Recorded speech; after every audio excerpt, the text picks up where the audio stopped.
Well, let's start with the good news. The Hmm. United States is the world's largest energy and agricultural producer and the world's largest energy and agricultural exporter. That's a good start. Also, our baby boomers did something that no one else's did, and they had kids. So say what you will about the millennials, they're here. And that provides the United States with ballast in its consumption and its production now, and will provide ballast with its advanced production, its tech system, and its capital generation in 10 years. That's great. I mean, but you can't screw that up. We'll try, but I don't think we're going to make it. Hmm. The biggest challenge the United States is going to have for the next 5 years is rebuilding that industrial plant, hopefully before the Chinese system completely implodes. I doubt we're going to make it. So we're going to have a simultaneous shock from product shortages. At the same time, we're trying to build that dirty word, inventory, to insulate us. At the same time, we're trying to build out everything about our manufacturing system. This is going to generate what will probably be the most inflationary period, at least since World War II.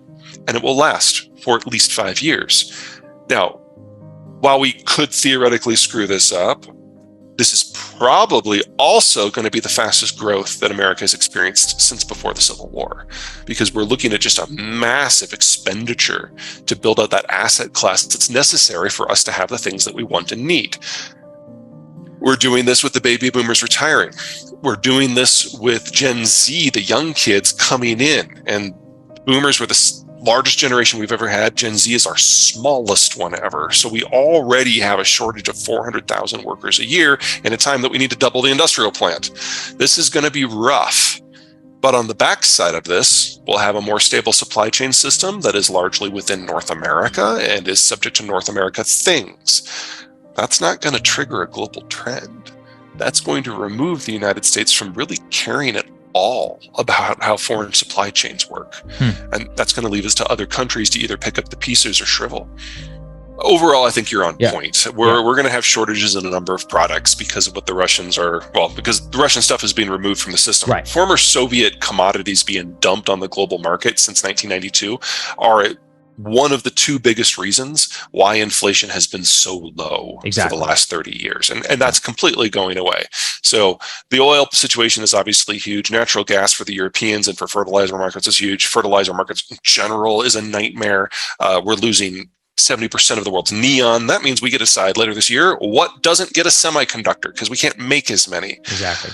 On the gasoline question specifically, however, the U.S. president has the authority from the 2015 budget bill to summarily bar oil exports. So what's going on with our oil markets right now is we export several million barrels a day of high quality shale crude that's light and sweet and broadly easy to refine. And we import a similar amount of heavy sludge, primarily from Canada, but not exclusively, that only the United States has the refineries that are sophisticated enough to turn into high-end product. And then we export some of that product as well.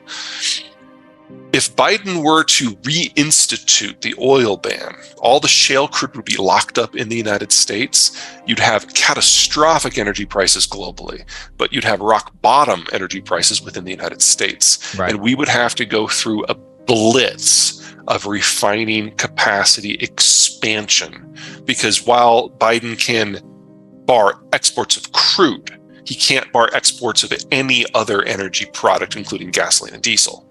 So I can see an environment where the refiners bitch and moan and scream for a couple of years until they've built out like 4 or 5 million barrels a day of new capacity. And then all of a sudden they're like the fattest cats in the land, because they have imported crude, they have local crude, they have different blends that can turn into different products. And every single one of them is exportable to an energy market globally that is sky high. That is how you make $1 billion these years. We have every refinery by definition has a lot of standoff space, because when you work with petrochemicals, you don't want to be close to a housing unit. Right. So we have seen, especially in Texas, significant build outs, and I can see new fractionating and distillation units being built at every single facility that can tap the shale market. That is largely Texas. And let me add something to your investment target, a fertilizer plant. Let's start with cell phones. The two ecosystems for cell phones are either Korea-based or China-based with Korea-based with Android, China-based with Apple.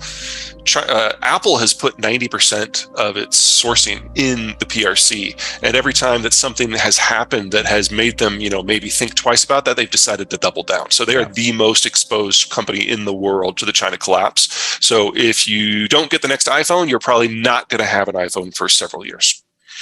Korea is a little bit better, but they have a system that is sourced throughout the East Asian Rim. They are also China dependent, not to the same degree, but Korea is one of those fast aging countries, arguably one of the top 3 fastest aging in the world. It's unclear how long they can maintain that system without the Americans helping, and it's not clear that the Americans want to. Steel's an issue. The Russians are the world's largest exporter of pig iron. Now, Russia plus Ukraine are the largest. Some countries, most countries, your Indias, your Chinas, your Frances, your Germanys, they do all of it in their own country. So they import the iron ore, they turn it into an intermediate product in a blast furnace, then they finally refine it into more advanced products. It's all there. They see it as a national security issue. The United States is the world's best steel recycler. So almost 99% of the steel that we use goes through a second, third, fourth, fifth, and 17th use. But whenever we need something to be pretty, like cladding on an appliance or roof work or anything you see on the outside of a building, anything that's visible, you need virgin steel for that generally. And so we don't smelt iron ore. Hardly at all. We buy pig iron off the international market and then use it to make the pretty stuff. 2/3 of our supply comes from Russia and Ukraine. So that's one where the rest of the world is, I don't want to say okay, but they can deal, whereas we're probably going to have a problem. We're going to have some ugly buildings. And there's no way around that until you build a new steel facility, which we haven't done in quite some time. There's an argument that a lot of this is coming back. It will. But again, you don't build that industrial plant overnight. The one I'm most concerned about is fertilizer. Belarus plus Ukraine plus Russia is 40% of global phosphate. It takes 10 years to bring a phosphate mine online. The natural gas prices in Europe have gotten so high, they're not even making nitrogen fertilizer. We're expanding that here, but that takes 3 years. And then phosphate, we used to get the bulk of internationally traded phosphate from the Chinese, but the Chinese are having food security issues, and so they've banned all export. So we're looking at a breakdown in the supply system for all 3 fertilizers at the same time, and we should not expect it to get better in the next 2 years. So we're already seeing in more advanced countries a degree of crop switching, less corn, less soy, more hay, for crops that are less fertilizer intensive. And in poorer countries, whether it's South Asia or Sub-Saharan Africa, we're seeing countries just not use much fertilizer. Now, we don't know how bad this is going to be until we get some harvest forecasts. We'll probably get that around September. But we're looking at the worst global harvest year in years. And that is going to generate the start of a multi-year famine. There is no way to avoid it at this point. The war could end tomorrow, and it's already too late for this season. Our political system is in one of its periods of generational reset when the factions move around, and every party for most of their duration has like one faction who's kind of first among equals, if you will. In the Republican Party, that was the business community for a long time, but Trump ejected the business community from the Republican coalition. So we're not having that kind of coherent discussion of economic matters that we normally would expect to see within the Republican coalition. The business community might come back, they might switch to the Democrats, they might become swing voters, don't know. We're not to the point where we can have that discussion nationally and coherently yet. Luckily, there are a lot of new technologies in manufacturing that support a supply chain system that is much closer to the consumer, sometimes even co-located.